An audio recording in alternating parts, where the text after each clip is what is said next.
یک روزی یک شخص تنها در تلویزیون تنین.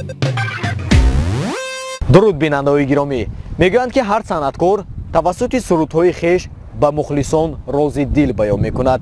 این نوبت ما از روزی آن صنعتکاری به شما معلومات میدیم که در سراسر کشور مخلصان خیلی و خیلی زیاد دارد. گرچند که بیشتر سرودهای غمگینانه میخواند، لیکن امروز پیر و برنا آن صنعتکار را خیلی و خیلی دوست میدارند. یک روزی یک شخص. قصه مادر کلانو کنج گرمی صندلی، هرگهی که یاد می آرم دلم گم می زند، دلم گم می زند. گر مفتی و مولای باید ز خدا ترسین، گر قاضی و مولای باید ز خدا ترسین. کاش در این دنیا هر نکته بجا باشد، مردم همه سر تا پا از غصه رها باشد. بی اثرها گذشته باز می آید زی چشم، زندگی در گذشته بر نمی آید دیگر. اسرائیل فیض‌الدینов овозхони маъруфи тоҷик 2 октябри соли 1965 дар деҳаи навгилеми шаҳри Исфара ба дунё омадааст. аз овони ҷавонӣ ба санъат шавқу ҳаваси зиёде дошт. аз устодон Барно Исоқова, Алихон Солиев, Ҷурабек Муродов, Алмос Абдуллоев, Мирзоқурбон Солиҳов, Муродхон Юлбарсов, Исмонхон Юсупов ва Додохон Тимуров сабақ омӯхта сиру асрори олами мусиқиро аз худ намуд. Исроил Файзидинов муаллифи қариб 60 суруд, аз ҷумла дарди миллат, арӯз биёрон, вовайло, падарам, тоҷикистон, ният, модари ҷон, оят ҳаме, сомони ман ва ғайраҳо мебошад. сабти зиёда аз 30 сурудаш дар фонди тиллоии радиои тоҷикистон маҳфузанд. дорандаи ифтихорномаи президенти ҷумҳурии тоҷикистон ва дорандаи ҷоизаи шоҳроҳи ваҳдат мебошад. айни замон ӯ роҳбари бадеии ансамбли шашмақомхонони шаҳри Исфара мебошад. дар ҳоли имрӯз шумораи мухлисон ва ҳаводорони Исроили Файзидинов дар саросари кишвар хеле зиёд ҳастанд. инак як рӯзи Исроили Файзидиновро тавассути барномаи як рӯзи як шахс пешкаш менамоем. یک روزی یک شخص.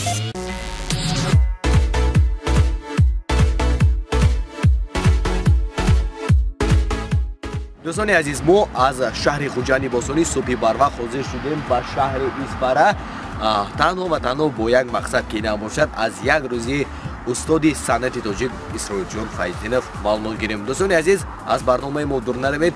خود حاضر ما جستجو می‌نماییم مکانی اصلی استاد اسرائیل فیض‌الدینov رو.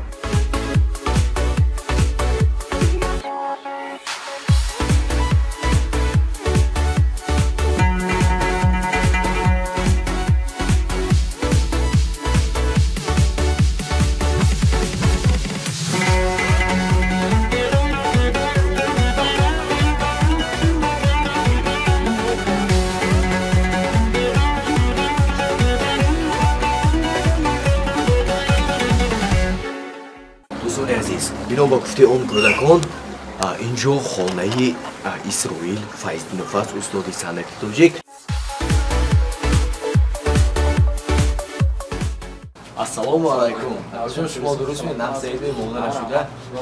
ما از تلویزیون تنین برنامه یک روزی یک شخص امروز تصمیم گرفته بودیم که از یک روزی استاد اسرائیل جان فیض‌الدینov با مخلصانش معلومات دهیم. و بینندگان عزیز خاطرتان نمودنی هستم که این نفر فرزندی استاد عزیزی ما اسکندرخان فیض‌الدینov هستند. راستی ما استاد رو جستجو داریم. من در خانه هستم. در کجا هستم؟ کمتر دیر کردید. کار رفتم استاد. کار در کجا است با ما معلوم؟ همین قصر فرهنگ شهر با. قصر فرهنگ شهر. خب تشکر. اون موقعش می‌نماییم که استاد رو دریافت کنیم. لیکن می‌دونید برادر ارجمند، من یک رو بسیار خوش می‌نمودم که اویدی ما یگون معلومات ندید. راستی ما بازور یافتیم خانه استاد رو، از همه پرسان شدیم. و شما البته برای خانه می‌دونید؟ رحمت. شما فراموش نکنید التماس میکنیم که اویدیمو یکو معلومات ندید. خوش است. تشکر. رحمت. سلام باشید. بینندگان عزیز و ارجمند با ما باشید زیرا خیلی برادری عزیز ما اسکندر خان معلومات دادن. عین زمان استاد در کوخی فرهنگی شهر اصفهان هستند. برای معلومات مشخص گرفتن ما حاضر میشیم با اون مکانی که در بالا ذکر کردیم. تشکر باشید. سلامت باشید. یک روزی یک شب.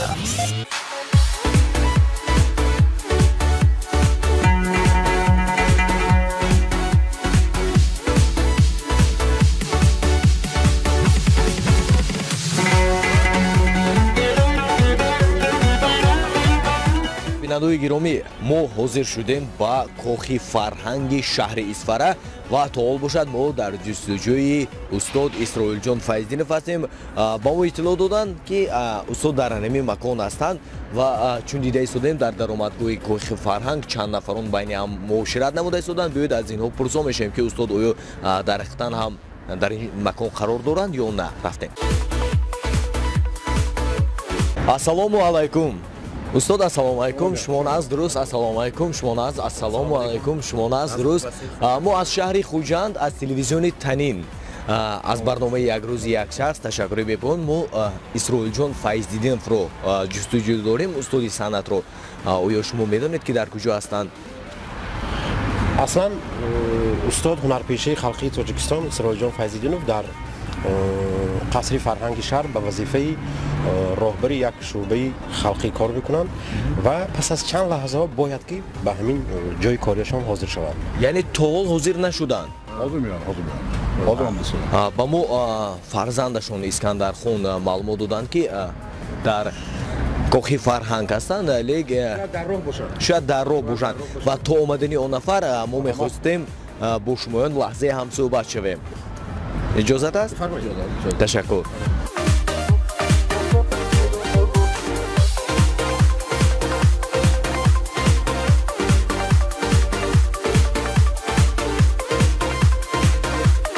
حاضر شدیم با شعبه فرهنگی شهر اصفهان. این نوبت تا اومدن اسرائیل جان فیضدینov ما میخوایم با استادان صنعت شهر اصفهان اویلی اسرائیل جان فیضدینov هم صحبت کنیم که چگونه مناسبت‌ها دارند و طولی چند سال است که شمایان با اون نفر همکاری دارید؟ من سابق مدیر بخش فرهنگی مقامات اجرایی دولت شهر اصفهان طولی 10 سال است که ما از نزدیک بسیار همکاری داریم. اصلا من اسرائیل جان فیضدینov رو از نخستین روزهایی به جاده صنعت قدم گذاشتنشان نقض میشناسم، زیرا که در بین صنعتکاران اصلی جمهوری تاجیکستان اسرائیل جان فیضدینov با یک اسلوبی مخصوص خودشان فرق کرده میستند و از همه خوبتر و بهتر برای من همچون مخلصی اشدی این کس آهنگ‌های بسیار جذاب این کس و در اینجا قید کردن به مورد است که در آهنگ‌های اسرائیل جان فیضدینov بسیارتر بوی آهنگ‌های ملی، آهنگ‌هایی که هم از مقام هم از آهنگ‌های خلقی با یک اسلوب خاص آفریده می شود و من بسیار پسند است. همین را گفتم ما در کار است که اسرائیل جان فیضدینov پیش از همه انسان کامل، یک انسانی که در این کس غرور، تکبر در این خصلت ها نیست. اگر کمی باشد هم این غرور فقط غرور ملی، این تکبری همین صنعت تاجیک که هزار ساله ها هست که در عالم نام خلق عزیزی ما را بلند برداشته است. همین است خلاص. تشکر. خوب استاد، من بسیار خوش می‌نمودم این نوبت شما اویدی خصلت و رفتارهای استاد سخن می‌کردید. تشکر. من اول از همه میخوام مینداری صمیمی خودم به تلویزیون تنین برای تشکیل کردن چون یک برنامه‌ای که خیلی ضروری هست و چون این شخصیت ها رو معرفی کردن و آنها رو تبلیغ کردن این یک نشان آن که تلویزیون تنین واقعا گوهرشناس است. سپاس میگویم. من اسرائیل جان فیض‌الدینوف رو هنوز از دوره دانشجویی در دانشگاه دولتی صنعتی به نام استاد مهرزاد ترسنزاده میشناسم که ما در بخش‌های گوناگون همراه تحصیل میکردیم و چون استاد اینجا گفتن معراج نرزیف که از همان دوره نشئونما از همان دوره‌ای که نخست قدم‌های مبارک خویش را به جاده صنعت ماندن می‌دانم. خصلت و رفتار من همین را گفتنی هستم که نسبت به خود و سرود ترانه‌های گجان خیلی سیرطلب هستم و در ایجاد یک سرود اینقدر کار میکنن که بعضا هنرمندا از برش میبرد لیکن پرطاقت. وقتی که یک سرود گرفته آمدن ما 2-3 نفر تحلیل میکنیم بعضی کمبودی هاش میگونیم یکم مراتب خفه نمیشه نمیگن که من استاد من از شما بیشتر میدونم من این چیز شاید از شما نقصه دادم نه خودترین مخلصی که میگوید که یک کمبودیش همینجا به استاد هست میبینید که در وقتی که سرود ایجاد میشد همون چیز به نظر گرفتگی و یکی از خصلت های اسرائیل جان من میدونم که هم دروغگویی بسیار بد میبیند و در نزد یک کس خودش نشان دادن خودش توصیف کردن همین چیز بسیار بد میبینن و بیشتر حرکت میکنن که با مردم عادی باشن. اگر معرکه اگر چاربین رفته اشتراک کنیم میگن که شما به هم فلان جا کرده ماندگی نمیگن من همونجا قطاری باید رفته شدم بهتر. تشکری بپایان میگم استاد برای ابراز اندیشه برای سخنان صمیمی و این اول استاد میخواستیم رشته سخن رو به شما بگذاریم و از شما باشد پرسیدنی هستیم که مناسبت استاد با دوستان و پیوندانشان چگونه است؟ گفتم ممکن ایدئالی بسیار شخصان برای آنکه مناسبت آداب رفتار گفتار سخن در درجه بالا همیشه با هم صحبت ها با خویش و تبار باشد یا با رفیقان باشد یا با همکارا باشد همیشه خوشگاه بسیار حاضر جواب شوخی را دوست بدارند همیشه ما اسفرابه معلوم مشهور شده که اسکیگوی خوب هم هستیم دوره ها را بغیر از با سرود و ترانه های دلنشین خود آرا دادن باز اسکی و حاضر جوابی و یک طبیعت شوخی هاشان هم خیلی ذوق بلندشون است. تشکر بپایان میگم استادان عزیز برای معلومات مشخص برای سخنان صمیمی و گفتنی هستم که هر برنامه رفت خود رو دارد چون که از برخی شما میدونید برنامه ما چند مدت پنهانی ثبت کرده می شود از این لحاظ از شما احترامانه خواهش میکردیم اگر امکانیت باشد اویدی ما با استاد یگان معلومات نمیدادید اما چند مدت دیگر باز هم میخوایم پنهانی ثبت نماییم لیکن عجیب در اون است که ما تا حال استاد رو دریافت نکردیم چون با ما معلومات دادن این زمان در کوخی فرهنگی شهر اسفره لیکن آمدیم که تا حال حاضر نشدن به هر حال امیدوارم می‌باشیم که پس از چند ما اون نفر رو دریافت می‌نماییم. یک روزی یک شخص. دوستان عزیز ما تا حال منتظری استاد اسرائیل جان فیض‌الدینوف هستیم بهر اونی که با شما معلوماتی مشخص دیم ما انتظار میشیم و پس از چند لحظه شاید با اون نفر هم صحبت شویم. با فکرم انمین نقلیات استاد اسرائیل جان فیض‌الدینوف نخود که اون نفر باشند واقعا هم دوستان عزیز ما دریافت کردیم قهرمانی برنامه یک روزی یک شخص و راستی عجیبه در اون است که کمی دیر کردن به کار ما باید این رو قید کنیم.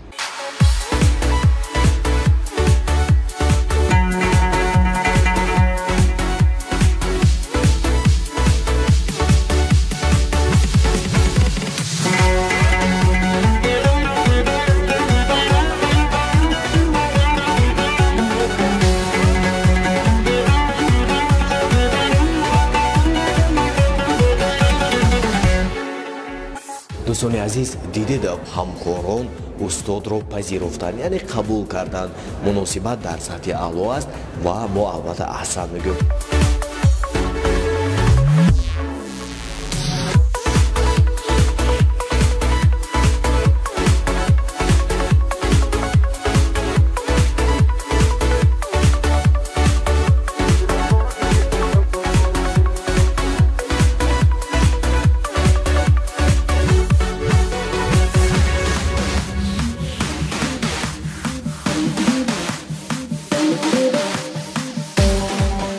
دوستان عزیز من فکر کردم که استاد یا گویم روزی استاد در این کوخی فرهنگ میگذرد بیاید سببی بر وقت رفتن استاد رو از همکسبانشون باز هم پرسان میشویم. البته استادان عزیز ما از شما بار دیگر معذرت میخواهیم و ما باز یک چیز رو پرسیدنی هستیم که سبب در چی بود که استاد بر وقت رفتن؟ یک خبری بسیار خوش شده بود. تو اصلا این چیزی که نبوده باشه که حضور بسیار من امروز چند ساعت پیشتر صاحب نویره شدم. بسیار وی خورسندی هم با اوز پرسان که من باید که همین رفته تبریک کنم و بینم حالا احوال پرسان ما اجازه دادیم که تیز گشته به تبریک کردن. فهمو سببی دیر کردن به کار و سببی بر وقت رفتن اون است که استاد اسرائیل جان فیض‌دینوف امروز باز هم بابا شدن. بله. همین ایران اخلاقی این پای قدم شما امروز صاحب هفتم نبیره گردیدن. صاحب هفتم نبیره. البته ما باوری کامل داریم که اون نبیره‌ای که امروز به دنیا آمد از همه کودکی خوشبخت است. دوستان عزیز و ارجمند از برنامه ما دور نروید و در دوام همین روز باشد ما کوشش می‌نماییم که لحظه با استاد اسرائیل جان فیض‌دینوف هم صحبت شویم. زیرا می‌دونیم که اون نفر بسیار سرتشویش و سرتردد هستند. با ما بودن رو فراموش نکنید. یک روزی یک شب ما از کوخی فرهنگ شهر اسفره برآمدیم و این زمان باشد از خفای استاد رفته ایستادیم. فکر میکنم که این زمان به تولد خانه رفته ایستادند، چون که همکسبانشون ابراز نمودند که این نفر باز هم صاحب نبیره گردیدند، باز هم بابا گردیدند و البته خرسندی خوشنودیشان فکر میکنم که هیچ حد و کنار ندارد.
دوستان عزیز، چون که شما پای بردید همه اون نقلیاتایی که مخصوصا برای اون کودک آمده بود الکی رفتن، ما تا حال در درآمدگاه تولدخانه شهر اسفره منتظر استاد هستیم.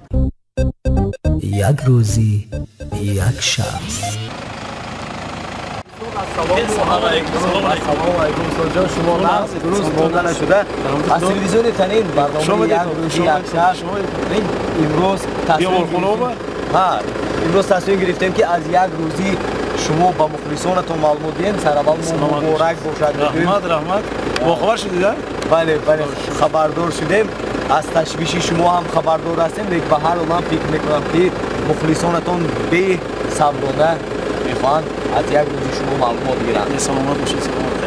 یک روزی من همین روز در حقیقت روزی خاطرمان است. از یک نبیره داشته بودیم. گاهی یک خانه بسیار کردیم. تشکر.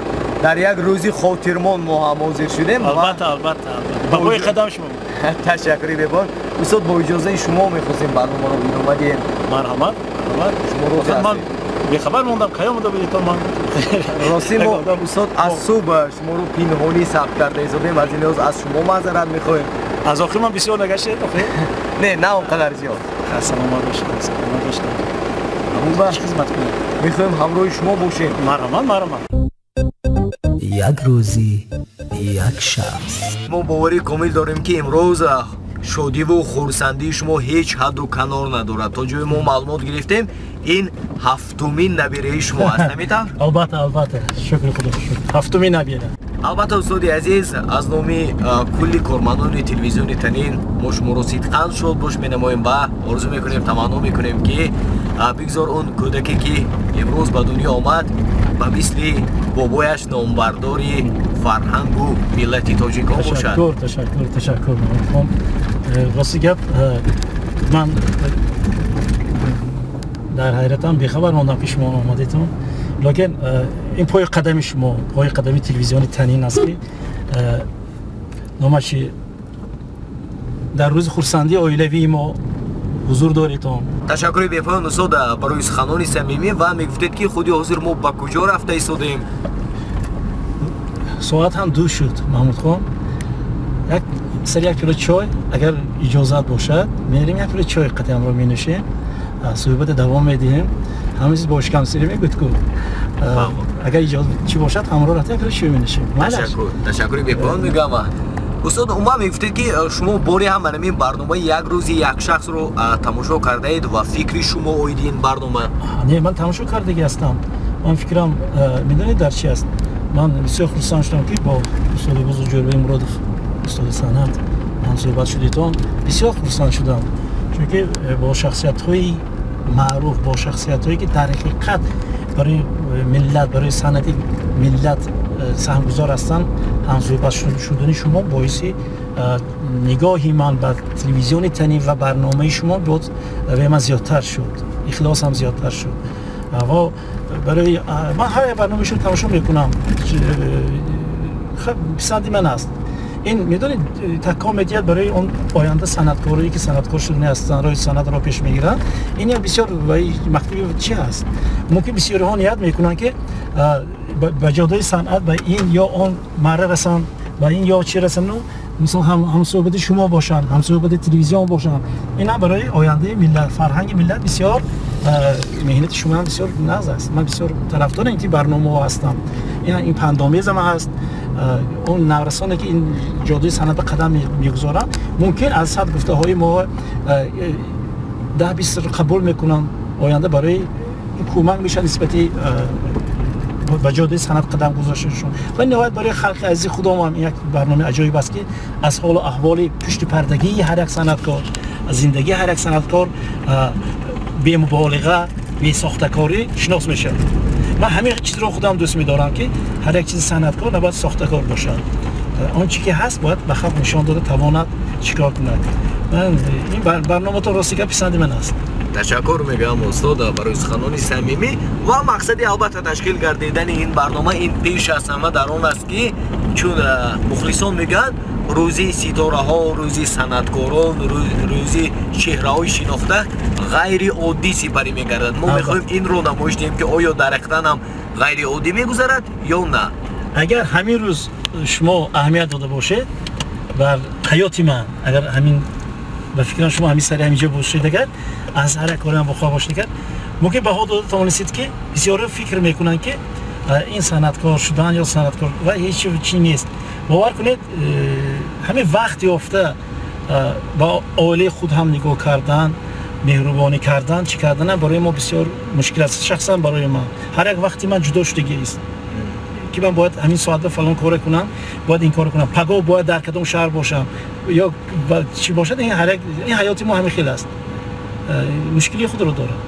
яъне фарқият аз гӯи мардуми оддӣ дар он аст ки шумоён ҳамеша кӯшиш доред барои эҷод кардан, барои гӯем сурудҳои нав ва барои омода шудан ба шоу-консертҳову баромадҳо. албатта аз они мо фарқият дар он аст ки масалан коргарон аз соати 8 то 5 ё 6 кор мекунанд.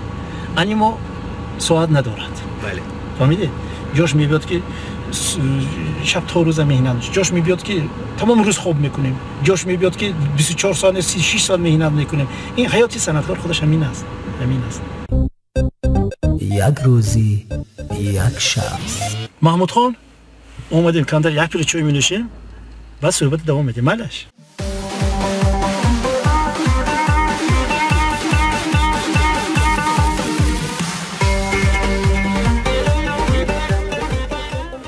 Son من فکر میکنم که بعضا نفران از اون در حیرت هستند که در آغاز برنامه ما علاقه سری دستورخوان قرار داریم. یک من یک چیز گفتنی هستم که چون که خود شما پی بردید ما در آغاز برنامه چند مدت استاد را جستجو کردیم و همزمان از شهر خوجند باستانی رسیدن تا به شهر اسفره چند مدت سپری گردید. از این لحاظ علاقه وقتی گویم خوراکی نصفی روزی هم فرار است. البته ما با شما اشتیاقتون رو تمام می‌بینیم استاد و ما که سری دستورخوان قرار داریم. من می‌خواستم پرسان شما که خود شما کدام نمودی خوراک‌ها رو دوست می‌دارید و کدام از آن رو آماده کرده می‌توانید؟ در یک برنامه همین سوال شدگی بود. من فکر کردم که خوراک همه چیزی که به نظم می‌پذیرد. اگر به طبیعت معقول شد ناز از پسند ما وابستگی دارد معقول، لیکن برای من در حقیقت این گپ رو من روش نمیکنم. یعنی خوردیم به یک کسری زرد و سرخکان میگود از اون در کسری سرخکان میشه پرهیز میشه. پرهیز کردن وقتی پرهیزم به میدونید که پرهیز چیزایی چی نمیخورید. از همون دوره سر کرده راستی کرد من بود و مشاور میگود که کچری میگود بعضی مشاور یک کمی بار همون کچری سر کرده پرهیز شکنی کردم تا حالا کچری دوست می‌دارم. آشکتی کچریه. تماما می‌دونید مثل بعضی مثال می‌برن که این حافظ خوب است یا اون حافظ خوب است. من تمام کتی مثال می‌برم. این بسیار چیزی برای من قبول نیست که همین تماما ببینید شوربا هست، مانتو هست، آش پلاو هست، دیگر چیز هست. همین سر دسترخوان اگر 10 نفر باشه همه برابر یک چیز رو معقول نمی‌کنم. موقع من آش می‌خورم یا شوربه می‌خورم یا ششلیک. این صنعت هم همین چیز است که این صنعتکار من چی است و چی است و این چی بالا است و پست است. این بسیار کمی خطا است. هر کس موقع تعبیر خودش، قول خودش، طرز شنوایی خودش از رو قبول می‌کنه. ولی صنعت هم همچون صنعتکار هم همچون یک طعام هست که هر یک تاش لذت خود رو دارد. اگر شنویده تواند اگر تشکر راستی درست قید کردید استاد.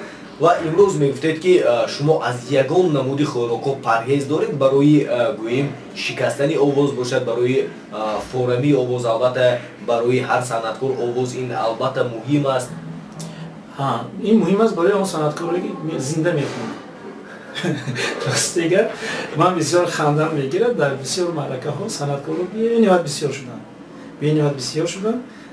با بعضی هاشون در یک نشست میگن که استاد آوازم گرفته است گفتم برای چی میگیرد تو فنگرامه میخونه چه آوازم میگیرد با روسیش گفتن پریژیوانی بسیار میکنه. برای همین این چیزی که صنعتکاری که آواز دارد این نعمتی که خداوند میدهد. آواز این نعمتی که به هر کی نمیدهد. به قدرش رسیدن به قدرش رسیدن احتیاط کردن در کار. من آواز خودم رو از گرمی و خنکی فقط احتیاط. این آواز هم مثل یک چیزی است که اگر که همون بسیارتر استفاده بریدم بعضی جوانان من حیران میگم که فنگرام نخوانه خود بچه آواز از حقیقت دادن در کار سیقل خوندن در کار بعد آواز پیدا میشه. از تو فنگرام وقتی که میخوانه هیچی نیست باید میکنه تمام آواز بودگی نیست میشه. این آواز هم مثل وایده همین آبی دایرم بین این سنگ زده میبره بعد شیری میشه. صنعت به فکر من برای بعضی چیزا میدونید منبع درآمد میکنه خیلی وجه است که بسیاری ها فکر میکنن که در تلویزیون میبینند در معرکه میبینن یا فکر میکنن که با این راه ممکن کمتر زندگیشون رو ناز میکنن پول کار میکنن. ولی خیلی چی لازمه وقتی که صنعت به قدم میمونید و از خودتون یگان نام نشانه مونده نهره دیگر قدم نم. یعنی معلوم نیست که اون نفر صنعتکار یا صاحبکار. رحمت بسیار بینازه. صنعتکاری که برای گفتم که من صنعت برای مبلغ برای چیش قدم میموند 100 سال در 100 سال صنعتکار نمیشه. باید که صنعتکار صمیمی باشد، عشقش در همون صنعت باشد. باور کنید اگر که نسل عشقش باشد این چیز فکر نکنه او آدم قدیمی میمونه بعد دولت خودش دب میکند. من گیر میگیرد. تشکر استاد عزیز. شما که سالهای طولانی در جاده صنعت هستید، در صحنه هستید، البته صحنه هم قانون و قاعده خود رو دارد. می‌دونید استاد چقدر که شما قید کردید امروزها در جاده صنعت جوانان خیلی و خیلی زیاد قدم می‌نهادند ایستادند و من کمی می‌خواستم از قانون و قاعده صحنه هم صحبت می‌شدید. یکی استیتیکی چی است؟ صنعتکار من در صحبتون باید قید کرده داشتم که باید از همه چیز باخبر باشد. صنعتکار باید آینه باشد. نسبتی شنونده خوب صنعتکار باید همه خیلی نزد شنونده برای کی شنونده از وی حافظ یگان عیب نیاورد فقط سرودش گوش وقتی که شما میبرید یک لباس های کیمچی یا رفتاری وی که وی فکر ویش دیگه چیز رو پریشان میشد برای همین استیت که لباس پوشی آداب صحنه برآورده که از تماشابین شنونده شما با فقط سرود تو اهمیت برای من بسیاری وقت من عادت کرده که من نمیدونم تربیت میخوام شده من بسیاری وقت همین لباسی وقتی میگردم کپوت بسیار میپوشم بعضا چیزایی همین کوچی پوشم رو خدا رو وایس میکنم گویا ما داریم در صحنه باشم این کاری منم البته خطا است چون که ما استاد تربیت گرفتیم ما خوندیم همین صنعتکاری که اصیل که باشه اساس خودش خواهد کنسرتی هست اگر باور کنید به یگان ساختکاری بگذار 10 تا شنونده در بگذار 100 تا در بگذار 1000 تا در همین خودش کنسرتش خودش گذارمد این به فکر من یه چیزی ناز است از ما نصیحت می‌کنیم ما فقط میگیم اگر قبول کنن اگر خواهند که عمری سنتشون دوام کرد خواهند در یک تاریخ به یک کنجی تاریخی خلقیت خودشون مونده باید بسیار چیزا پرهیز کنن خودنمایشی این بسیار باروی بسیار چیزا خلق به دغلی کردن ما خدمتگار خلق ما باید از خلق پایان بیستیم نباید خلق باید چی کنیم خلق ما میخور اومد میپوش اومد ما برای خلق خدمت میکنیم ما آداب خودمون جاش بیم ما خلق احترام کنیم بعد خلق ما احترام میکنیم این من چی گفتم هر کی باید کنید اگر دلی خلق میرنج میکنه این چی خیلی صنعتکار میخواد صحنه بونده چیزایی به معنی میخواد این رفتارش ببین این کلانگی باوری هاش ببین خون چیزهای خوب کنید هر چیزا که به فکر من این قبول ناز نمیشه از همین چیزا بسیار واجب است متاسفانه رشد کرده است امروز شما یگان شاگردها تربیت کرده اید من شاید شماره شاگردانتون معلوم باشد من برای پدر مادر از همه روزی بدبخت‌ترین اگر وقتی که فرزند رو کلام میکنید بر پدرت لعنت کنید پدر هر یک پدر مادر اگر از نام فرزندش پسر یا دخترش رحمت گیرد انا باید دولت زندگی وی است من از تمام شاگردان من بسیار شاگرد دارم فقط یک چیزی میخوام که حاضر قبول نمیکنم برای چی گفتم من کی گوشم شما استادت به رحمت خواب و برکری بود من زمان دراز کنم بعد میکنم که کمتر باشدم من تربیت کردم دیگه بسیار شاگردای خون دارم من در اسفره جمشید جان است امروز استاد میگفتید که با کدام صنعتکاران شما بیشتر رشته دوستی دارید رشته همکاری دارید دوستیگری من قریب بسیار صنعتکار بودم به این نوع نزدیک من از بختیار ابراهیم فخر میکنم که یک برای من دادر بسیار من استاد میگم بسیار فخری ما هست همون بختیار در دوشنبه راهبری انسامبل دوشنبه رو داره این هم فخری ما فخری تمام ولایت که فرزند ما این در دوش خود داره از اون فخر میکنم بسیار مصلحت میکنیم باید دیگر من از اگر حافظای من فخر در چی دارم که این حافظای خوشنده که بین خلق چی دارم همشون با مهربانی استاد میگم استاد البته صنعت هم مشکلات خود رو دارد که خود شما خوب میدونید و در دوام ایجادیات باری هم شما گفتید که من میخوام ساحه صنعت رو ترک کنم به کلی نه این عشق است این عشق ترک کنمش خاطرم هم میگم بعضی صنعتکارا فرزندتان چی به صنعتکار نشده دیگه من از آقش دیدن نشود میگم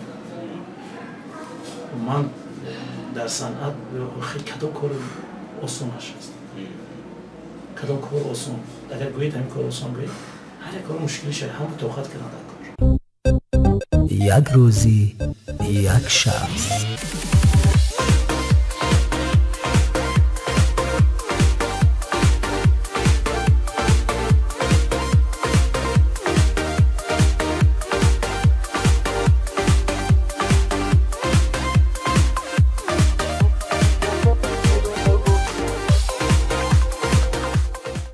ادامه برنامه یک روز یک شخص بار دیگر به هر یک شمایان تماشای خوش را تمنا میکنیم و خودی حاضر باشد ما همراه استاد از خوراک نصفی روزی برآمده و باز هم پرسان میشیم که باز به کجا رفتنی هستیم، باز چی نقشه ها دارن استاد؟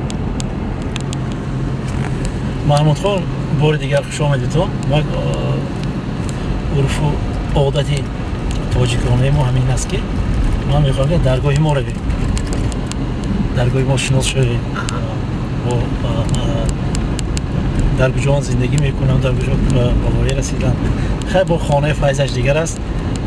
نگوید این نشود که اسفره با آمدیم و خانه استاد نرفتیم، برای همه از خانه میریم کم تصویبات میکنیم. مالش تشکر میندار. ما راستی خیلی و خیلی خوشحال از اون هستیم که استاد عزیزی ما رو به کاشانه خویش دعوت نموده ایستادند. بسیار دولت هایی که در حقیقت ترقی کرده هستند، گرچندی که ممکن به پایه چی هم رسیده باشند یک چیز ندارند.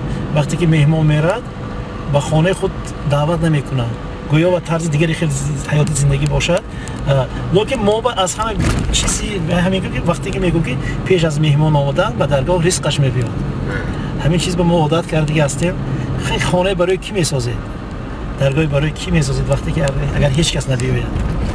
با همراه خود شما یک فیض میبیارید، یک برکات میبیارید، دعای نیک میکنید. برای من قبول شده است، چیزی که من خودم دوست میدارم. دوستان عزیز و ارجمند، خودی حاضر ما به زادگاه یا گوییم به خانه استاد اسرائیل فیضینوف حاضر شدیم. با ما بودن رو فراموش نکنید.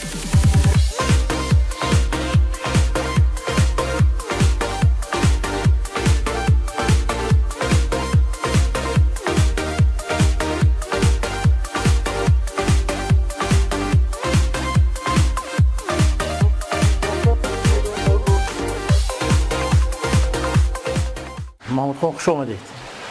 این درگاهی که تولید شدم، از پدر مادر آموختم، درگاهی هفت پیشته ما در همین درگاه برای دل کنده نمیشه. همین درگاهی که من باوری رسیدم و در اینجا اون رو به سر میبرم و ایجاد میکنم و با همین جنبه کم کم صدای فوارایی و چیه خوش آمدید. من بسیار خوشحالم چون که وقتی که شما در جستجو از همون کجا به حرمت احترام کردن آمدیتون بسیار سلام آسمان رسید. چون که وقتی که باز میگم به صنعتکار فقط نوازش در کار. من بسیار شما احترام دارم محمود خان و اهل رهبریتتون بر شهر محمد که من احترام کلان دارم و کس برای من همچون یک دادر هستن، همچون یک شاگرد هستن، نزدیکی پیوندی نزدیک دارم. اویل اونها با تشکر خودم رو اهل ایران رو میرسونم. سلامت باشید، خوش آمدید. یک روزی یک شخص. اولا شما را به شهر اسفره باستانی خوش آمدید میگویم و درگاه ما خوش آمدید میگویم.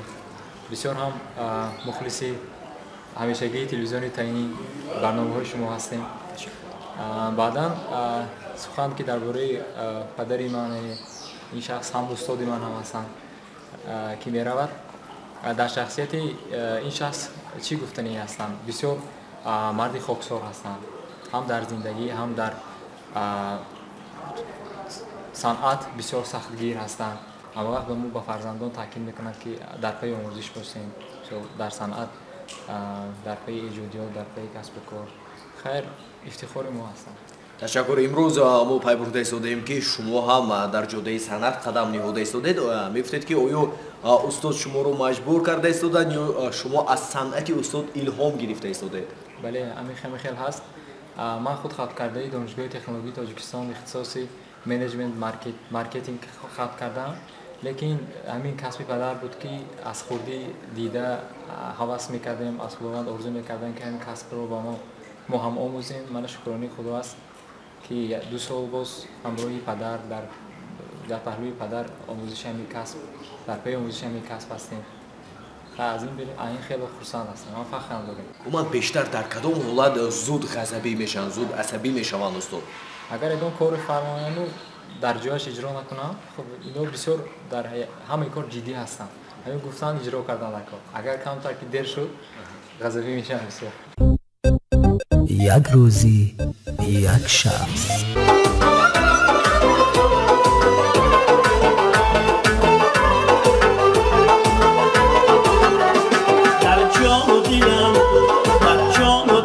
نوای استقلال است آسودگی از هوای استقلال. اینجا دویم سودی ما سودی داریم که اینجا با چیزهای کارکاری میبریم. این سودی با مونده همیشه با از نو توضیح کرده چی میکنه. خانه به مقصدی در خانه این سودی ساختن این است که و موتور الهام شب به میاد مثل هر به میاد ابد به میاد فرق ندارد. همیشه شب تا روز چه کار میکنه. استاد میگفتید که اومد در دوام ایجادیات در دوام فعالیت خویش با کدام عنوان‌ها شما نایل گردیدید؟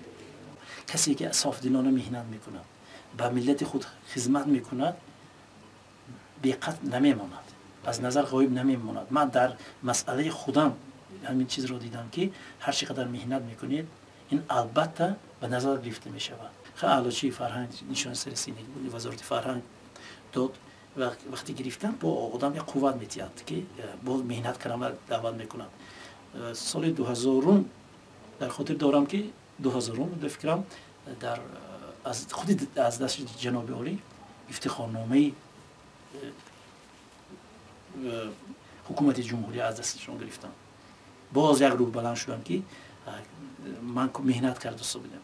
بعدتر با سال 2007 به نهایت سالی برای من باز خاطرمون بود برای تمام اهل عائله ما که من خودی با از دست جناب عالی عنوان هنرپیشه شایسته جمهوری تاجیکستان شدم و همون سال خداوند نصیب گرداند که این دوی خلق و وطن بود که زیارت کعبه الله کرده آمدم و حتی همون دوره یادم میاد که بعد از زیارت کعبه الله من بسیار سوال دادن که اسرائیل جان آینده چیکار میکنی؟ من حیران شدم چه سوالی که من آینده چیکار میکنم. گفتم مهنت میکنم. حافظی میکنید؟ میگفت. گفتم این حافظیم بود، صنعتکاریم بود، دوی خلق بود که من گفتم رفت زیارت باز این سخت‌تر با ما خلق خدمت میکنم، وطن به خدمت میکنم. تینجی امانی وطن من دعا کردم. گفتم خیلی من نانصیب بود است. من این هم نانصیب. من جشن 25 سالگی استقلالیت دولتی جمهوری تاجیکستان باز خبر آمد که شما دعوت شدید به شهر دوشنبه. گفته رفتم باز همین باور میکنید همچون اشک شادی جاری شد که هیچ باوری نداشتم که من میرم که همین پیشوای ملت خودشون قبول میکنند از دست پیشوای ملت من هنرمندی خلقی جمهوری تاجیکستان هنرپیشه خلقی جمهوری تاجیکستان گرفتم. من بسیار خرسند شدم. استاد وقتی که ما با کوشانه شما وارد گردیدیم خصوص به این استودیوی شما یکچند اسباب‌های موسیقی رو دیدیم و میگفتید که امروز شما کدام نمودی اسباب‌های موسیقی رو نواخته میتوانید؟ قریب اکثریتش میتونم نواخته میتونم لیکن با پررگی نه لیکن مینوازم باید که حافظ اقلا یک تا دو تا اسباب نواخته تواند. تشکر. اگر امکانیت باشه استاد یک تا با ما زیری صدای همو اسباب ملی یک سرود میخوندید؟ بچش درگاهی من میخونم. یک روزی یک شخص. محمود خان سخنران نوری دیده. هر بار وقتی آمده راه به یک گپی نزدیم درباره جهانی گاز دید. هر بار همین سرود خودم دوست می‌دارم. که سالهای خوانده باشم همون سرود خوانده میتونم. ولی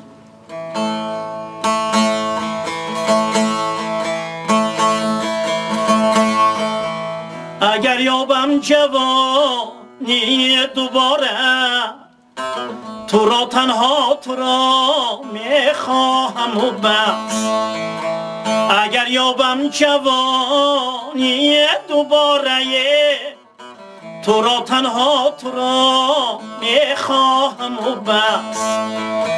به هر قیمت به هر قسمت کی باشدی تو را هرگز نخواهم داد از دست. حرام ناکس مرا از تو جدا کردی نیابد نانیگم دون با گدایی نیابد نانیگم دون با گدایی.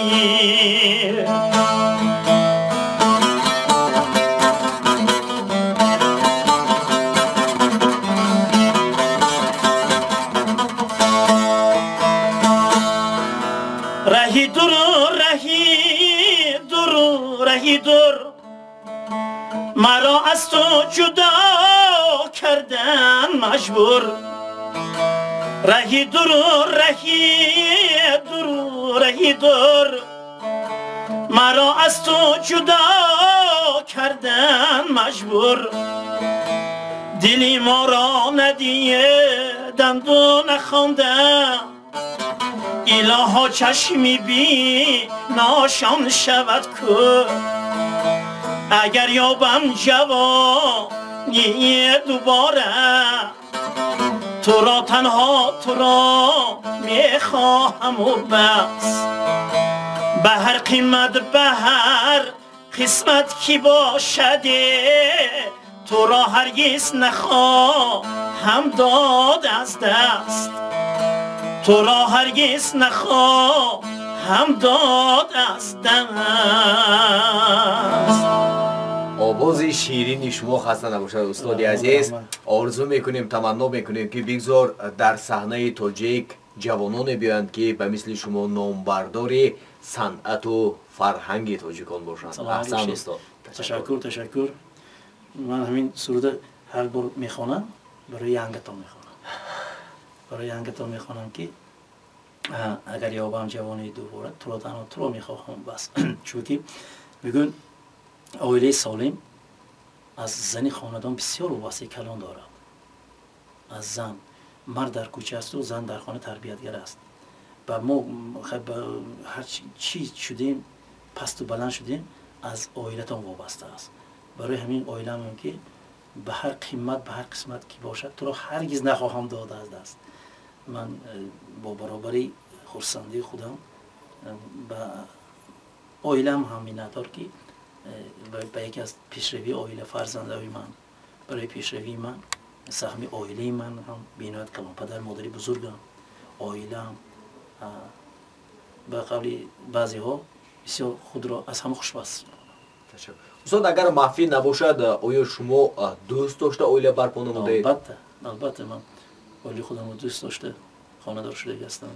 استاد اگر معفی نباشد میگفتید که برای چه شما با پسر یگانتان اسکندرخان از پایتخت جمهوری تاجیکستان عروس انتخاب نمودید؟ این هم عشق است. من باوری دارم به فرزندهای خودم باوری دارم که من میدونم که در ما تربیت کرده هستیم هیچ وقت فرزندای من سری ما رو خم نمیکنند. برای این وقتی که فهمیدیم که دوست داشته است ما رازگی دادیم. نقشه های من بعده شما پس از نصف روزی استاد عزیز؟ نقشه ما راستگاه دعوتی شدیم باز برمیگردیم به چاره‌بینی حکومتی. این ماه بسیار برای ما ماهی پربرار است چون همین ایدی هر سال خد میکنیم ایدی دولتی عزیز ما استقلالیت رو سال بسیار همین ماه تولید هم نیبره هم بسیار است هم عائله خودم هم همین ماه به تولد شدگی است قریب که خودم هم همین ماه به دوم اکتبر رو با همین ماه بستم. باز کنسرت دولتی داریم در ناحیه رشت با اشتراک جناب عالی. من دعوتی هستم. از اون سرودی که گوش کردید قریب کار کرده برآمد استادیوم استقلال نام دارد. این البته روزهای نزدیک 27 سنه 27 شما میتونید توسط با تلویزیون جمهوری با اشتراک خود جناب عالی این صدا رو از ناحیه رشت من همین روز رهیکی هستم. برای همین خودم رو نمایان نکردم که بسیار سیرکار هستم چون که شما احترام کرده آمدیدتان. انشالله نیت دارم که بعد سفر دارم به دوشنبه ناحیه رشت میرم. تشکر. ما البته افتخار از آن داریم که امروز استاد عزیز ما صنعت ولایت سوخدرو نه بلکه در جمهوری تاجیکستان بلکه بیرون از آن هم نمایش دادن. امروز بیرون از تاجیکستان هم استاد را میشناسند و صنعت این نفر را اعتراف میکنند. ما البته از عرض هستی استاد افتخار داریم و تمنا میکنیم آرزو میکنیم که بگذار باز هم قله‌های بلندترین را فتح نماید استاد عزیز ما. تشکر. من محمود جان میگم چون که منم اسرائیل خان که هستم اسرائیل جان میگم و پیش از سفر برآمدنم من میخوام که همراه یک اسفرای دور میزنیم اسفرای با نستر به شما نشون میدم. من میخوام که میدان اسماعیل سامانی برم که به نهایت خود جناب عالی آمادگی هستن پیشوای ملت همین سال گذشته بسیار ناز قبول کردن انشاءات و نشان دیدم که چقدر پیشروی شده است در اسفره. یک روزی یک شخص.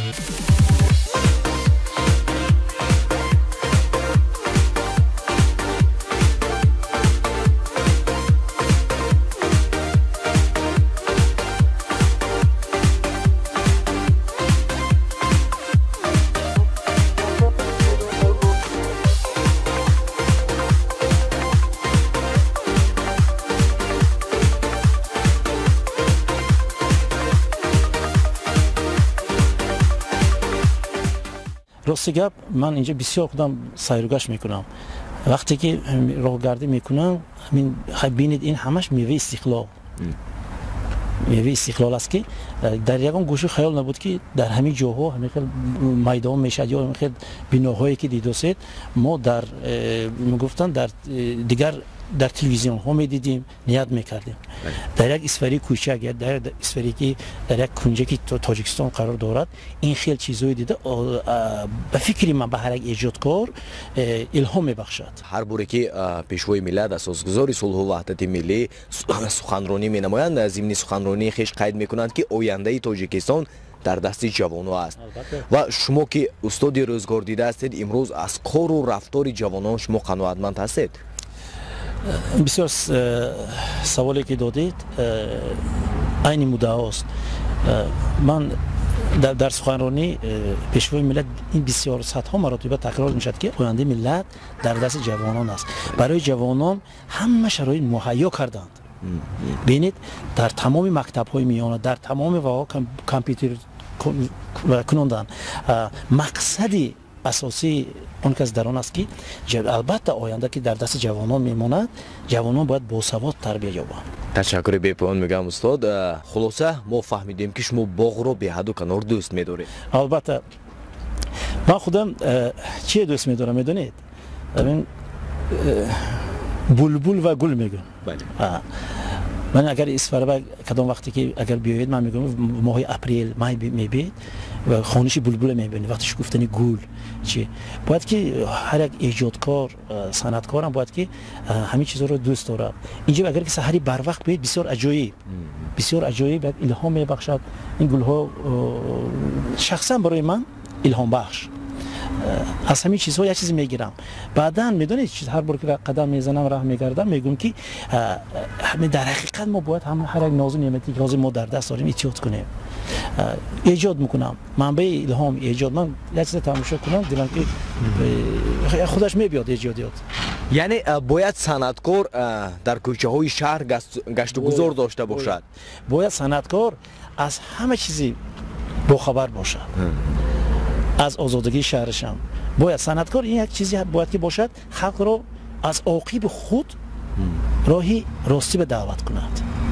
آبادکاری با نه فقط برنده صحنه به سرود خوانده چی کند نه باید که ما خلق را دعوت کنیم. سرود کتی واسه سرود بسیار چیزهای رساندن آسان است. خود شما رو استاد چی وادار می‌سازد که بیشتر به سرودهای غم انگیز شما دقت میدید؟ سرودهای غم انگیز اون چیزها هستند که تربیوی بسیار هست. من میگم غم انگیز که گفتید باز همین تکرار میکنم. من بسیار مادرسرا میگم. بله مادرسرا میگم پیش وقتها به این چیز من دیگر خیال جواب میدادم. لکه یک چیز من باز چیز به اهمیت دادم که آدمیزاد تا رفت 30 سال میرد. من گفتم شاید مادرسرایی من اگر شما از اسفره در آمده باشید در اومدگاه اسفره یگانه شهری هست که مادر پیشواز میگیرد. رمز اسفره است. رمز مادرای اسفره هست که در حقیقت چون که میبینید در اسفره باید دیگر با شما گم میزنن. این هم تربیه مادری اسفرگی است یا محلی خود سبک خاص خود این باشی سفید مادر. برای مادر سرا میگم این سرودهایی که من میخوانم در حیات بودن مادری من. این سرودهایی که ایجاد شدن همش وقتی که مادرم در حیات بودن. این بعضی اون سرودهایی که قصه مادری که آخران وکرم این بعد از وفات مادر بود. من بارها وعده کردگی میگم که همون دوره‌ای که من شما اینجا بودیم در خانه من مادری من جایی تو خالی است بعد میگفتن که همین بچه مادر ندارد من شنیده اومده من این بارها گفتگی هستم که وای بیوی جان ما بیوی جان یا خفه نمیشید من فکر میکنم که شما نیستید سونی خندیده گفتن که بچه توی سرودای بسیار تا خوان من آچی خودت یاد کرده گریه میکنم این چیزی که تو میخوانی این تربیه است این غم انگیز برای چی است برای کسانی که من مادر میخوانم کسانی که مادر ندارن در حقیقت اشک میریزن لکن برای اون شخصانی که در دل مهری مادر میپرورن و هم اشک میریزن با نقصر حرمت میکنن احترام میکنن. تشکر. وقتی که صنعتکاران سرود ایجاد میکنند و حوالای مخلصان میگردونند بعد شنیدن اکثری مخلصان فکر میکنند که این سرود نوبسته از اونی که اون صنعتکار از حیات خودش گرفته است یا نه با کلی فکر میکنند که از حیات خودی صنعتکار است و امروز شما گفته میتونید که کدام سرودتان بخشیده شده است یا از حیات خودتان گرفته شده است؟ من اگر تمام ایجاداتم میگیرید تمامی که مثل وصف عشق میخونم قهرمان اساسی خود رو تصور میکنم وقتی که مادر میخونم همون قهرمان هم اساسی در خودم میشد اگر وقتی که حافظ صحنه برای همون چیزی که ایجاد کرده خلق به میرساند قهرمان اساسی خودش رو حس نکند هیچ وقت تاثیر نمیکند به شنونده. من بسیار وقت میگم سرودهایی که عشق میخونم فکر میکنن که این حیاتی و لکن من برنده یک سرودم است خواجه کمال شما بخشیده بودم من تو را مانده به هر یار چرا یار شوم کجا یار شوم بعد مخلصا گفتن که اسرائیل جان وقتی که همین سروده میخوانید هر یکی ما خودمون رو تصور کردیم که برای همین یگان سرودم لکن مادر جان الله هم گو بله مادر جان الله هم گو وقتی که من سرایدم در حقیقت وقتی که دقت مادر میزاد همین چیز است که هر خیل حالت است همین سروده من از صمیم دلم از ته دلم مادر خودم گفته بودم این در دوشنبه ایجاد شده بود که مادر یاد میکردم بس مادر جان الله هم گو هیچ کس در این جهان مانند مادر جانم بعد سونی یک شعری که استاد لایق است این اویلم با نیابی در جهانی بی وفا صادق تری از من در حقیقت اینم برای اولی خودم خیلی مادرش این البته برای خلق و در دل خلق است. تشکر. یعنی این از اون شهادت میدهد که نگاهی استادی عزیزی ما با عشق هم بد نیست. البته به عشق چه زندگی میکنید عشق درجه اول است خیلی عشق میدونید در چی است عشق سر میشود از اول اگر آدمیزاد وقتی عشقش خودش رو دوست می‌دارد بعد دیگر کس رو دوست می‌دارد خود رو احترام می‌کند عشق من در حقیقت زیبا پرست هستم مادرم رو دوست می‌دارم وطن اسفر بسیار دوست می‌دارم که اسفر مرا تربیت کرد سبکی خاص اسفرگی است عشق من باز چی بگم در حقیقت محبتم نسبت اویلم است عشق پاکم بعد عشق دارم که در حقیقت فرزندکم من دوست می‌دارم عشق دارم نسبت شما که مرا احترام دارید و عشق دارم که خداوند است جوانان البته بسیار جوانان میدونید برای ایجاد میکنن با مواد و چی نشود سخت نرسد خودشون وقتی که صحنه من حس میکنم میخونن خودشون سرفهم نمیرن چی توصیه بعداً عذر میبخشید داخل وقتی که محبوبه به اظهار محبت میکنید وای دلتون نگوید همین نخواد که 4 کلمه گفتن گرید که این دیگر چیز است آخر گل من آخر به تو میمیرم من همین وقتی که برنده من آخر به تو میمیرم گم باور میکنه همه خیلی محبوبیتی من چی میشد که من به تو زندگی کردن نمیتوانم حاضر سرودهای عشق میخونم میگم میبونه 4 کلمه تکرار بعد وزن سبوک وزن‌هایی که سبک میخونن من گوش نمیکنم و هم میبود که نخواد بچه‌های ما جوانای ما از گذشته خود افتخار نکنند شیخ سعدی حاجی حافظ رودکی سعدی این باور کنید این نام‌هایی که ما داریم تاریخی که ما داریم عالمگیر است بله ما هم باید نیبره ایبره چیبره اون شخصانی بزرگ هستیم باید سخنی پست به دست نزنیم باور کنید سخنی پرمضمون خوانید سخنی پرمضمون شعر پرمضمون صدها سال میماند یک روزی یک شب. بینندگان گرامی بار دیگر برای که شما تماشای خوش رو تمنا میکنیم و برنامه رو باشد ادامه میدیم. استاد باز یک سوالی دیگر رو من میخوام به شما مطرح نمایم. من عموما در حیرت هستم که برای چی شما зодгоҳи хешро то имрӯз иваз накардед? Зеро ман чанд санъаткоронро мисол оварда метавонам ки дар давоми фаъолияти хеш зодгоҳашонро иваз карданд. Ташаккур, ин бисёр саволи аҷоиб. Ман бисёр савол медиҳам. Барои чӣ мегӯн Исроил Файзиддинов дар Душанбе кор намекунад ё дар Душанбе зиндагӣ намекунад? Барои ман зодгоҳ ватан, тамоми Тоҷикистон ватанам аст. Агар бовар кунед, бисёри санъаткорон ҳаракат мекунанд дар ҳақиқат, чунки медонед барои чӣ дар хуҷа рафта кор мекунанд ё дар Душанбе кор мекунанд ки бисёртар халқ ба расиданашон осонтар. Лекин ба фикри ман дар кадом кунҷи канор агар ки шумо ҳақиқи самимӣ меҳнат кунед, ман гуфтам ку санъати асл дошта бошед, халқ худаш ёфта мегирад. ин мақсади рафта барои чӣ менабинед мо агар ҳама равем, агар инҷа ки мемонад ҳама якҷур ҷамъ шавем, агар мо набояд дар кадом кунҷ канор набошем, мо бояд содиқона ватанба хизмат кунем, эҷод кунем, халқ шинохта мегирад худаш.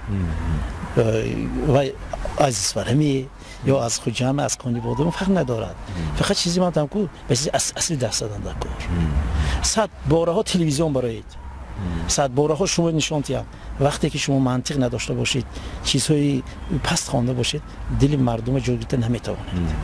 барои ҳаминам ман бисёр хурсанд ҳастам ки боз мегӯям шумо дар тамоми консертҳои давлатӣ, дар тамоми консертҳои давлатӣ ами чанд соли истиқлолият бошам, ман ҳастам. яъне ба фикри шумо муҳим нест ки санъаткор барои рушд ва инкишоф додани санъати хеш маконашро иваз кунад? Нест, не, албатта не. Ман боз мегӯям санъаткор вақте дар куҷо набошад хоҳад ки санъаташ рушд ёбад, лекин устозон омӯзад. омӯхтанаш лозим аст. ҳамин санъаткоре ки наомӯхтагӣ худаш таъин аст, бесавод аст. санъаткор бояд бисёртар омӯзад, на фақат илми санъаташ, бояд таърихи бисёр донад, адабиёти хуб донад, ҳатто математика бояд ки бисёртар донистанаш дар кор. баъд ҳамин гуфти шумо ва албатта лозим нест дар куҷое ки эҷод мекунед, санъаткор ба манбаи илҳом дар кор, ҷо дар кор ки ҳамонҷо эҷод бикунад. манбаи илҳом ман ҳамин исфара аст. бисёриҳо дар ҳайрат ҳастанд ки барои чӣ устод Исроилҷон Файздинов дар рафти консертҳояшон бисёр сухан намекунанд, кам сухан мекунанд, зиёд суруд мехонанд.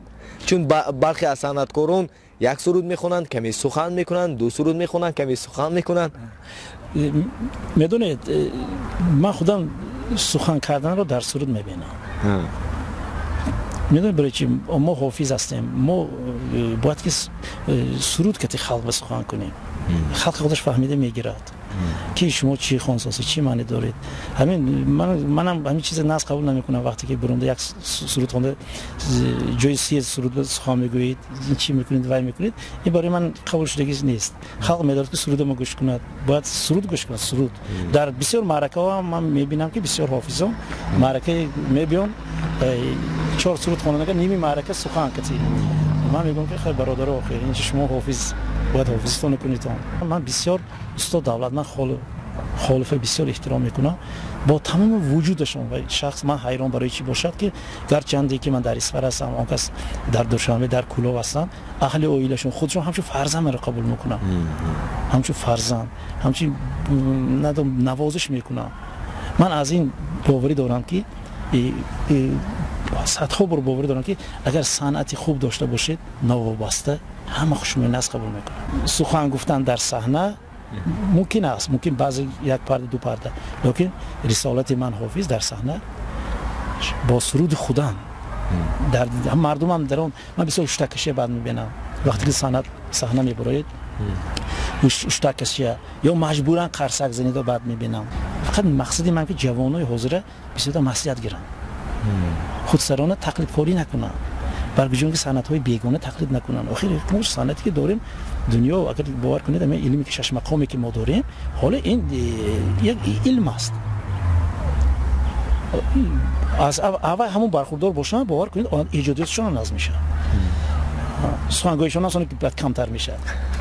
خب تشکر میگم استاد عزیز برای سخنانی پندآمیز و بینندگان عزیز و ارجمند. برنامه ما باز هم ادامه دارد و ما باز هم لحظه با استاد اسرائیلجان فیضینوف در این میدان اسماعیل سامونی گشت و گذار می‌نماییم. یک روزی یک شب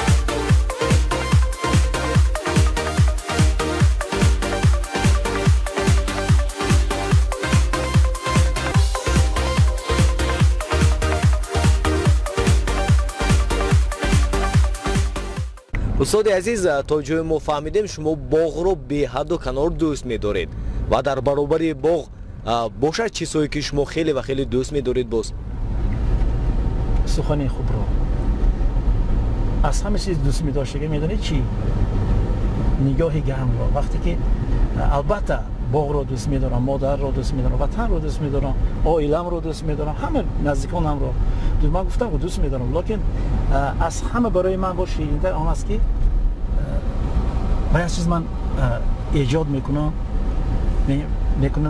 نگاه شنونده خود رو میبینم که به من چقدر نگاه کرده است چقدر قبول کرده است به فکری من به پول زیاد تیدم تمام دنیای پولش تیدم اما محبت نگاهش به یکان چیزی رو عوض نمیکنه برای همین چیز رو دوست میدارم که همین برای من چقدر توجه دارم بعد اساسا سحرگاهان وقتی که میخیزه میگوید که سحر برخیز و طاعت کن که طاعت بهتر کار است سعادت هر کسی دارد که پیش از صبح بیدار است از همه باز با من معقول ترین پیش از صبح بیدار شده هوای خوش رو نفس کشیدن دوست داشتن وقتی که روتون آبی روان اسفلکتی میشوید این رو دوست میدارم در کجایی که میشه همین چیز رو یاد میکنم دوست میدارم بعد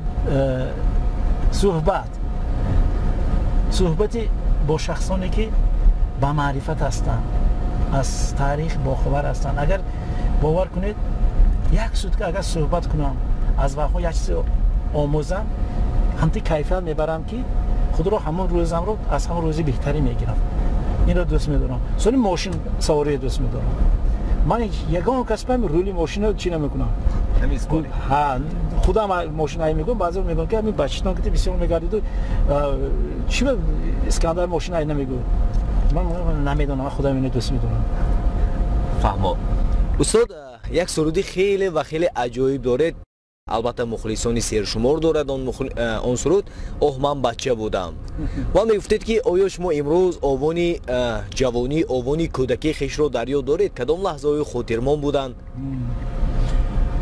بچگی در حقیقت یک دوره عجایب است اینجا میگوید که اوه من بچه بودم ساده و نادان بودم از پس از شام و سحر خیلی سرگردان بودم همون سرود برای چی؟ من برای یک شخصیت گفتگی نیستم برای من همون آوان کودکی یک عجایبیش است که هر کی دوست می‌داره و همین می‌بینید چی میشه عاقبت آواره میشید از عاقبت اینش آواره میشید ساده و نادان بودم میگفت که همین هر یکش به دل میبندید این شیرینیش همیننده ولی وقتی که بابای میرسید آیسته چی میشید این چیز بعد به خودتون خندتون میبیاد این یک دوره کودکی یاد میبیارد دوره بچگی یاد میبیارد دوره بیکینگی دوره که در حقیقت آغوشی مادرنده زیری و پدرنده هستید که از همه چیز دنیا فول و بیخبر هستید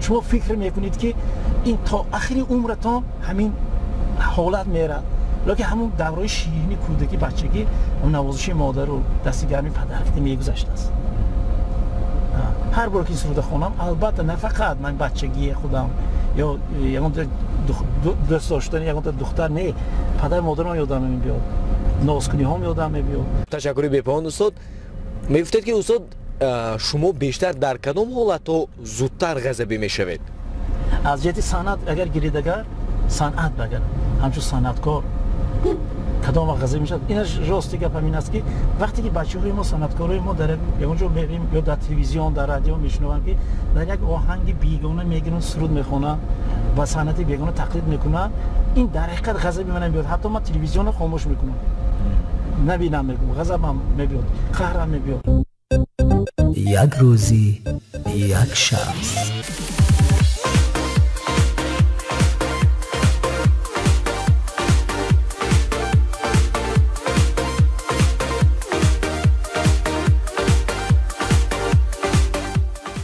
میدونم که این برنامه شما یک روز یک شخص میشه خیلی صبر و عذر میگم و من باید حاضر رایگی شدم باید که دوشنبه رفته از دوشنبه راست با رشت کنم برای همین گرچنده که همون فرصت همراه بودیم حس کردیم که اهل صنعت ساعت کاریش نامعلوم است.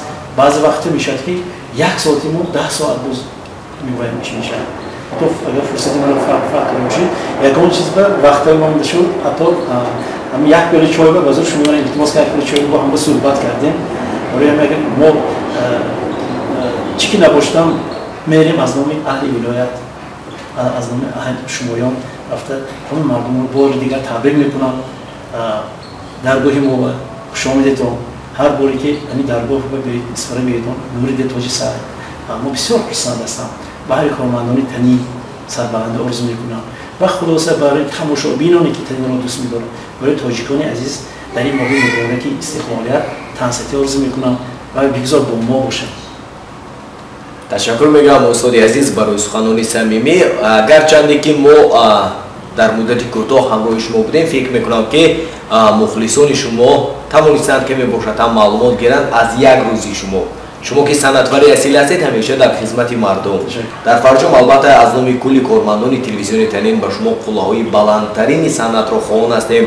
آرزو میکنیم تمنا میکنیم که آن آرزو و آماری که شما در دل دارید جامعه عمل باشد و خواهان آن هستیم که همیشه تالار شما پر از مخلصان باشد همیشه با قرصک‌های بلند شما را پیشواز گیرند. بار دیگر در فرجام تنها و تنها برای شما تنصیحاتی و خانوادگی را آرزو میکنم. سلامت باشید. سلامت باشید. نور دیدار. شما من بسیار خوشحال شدم.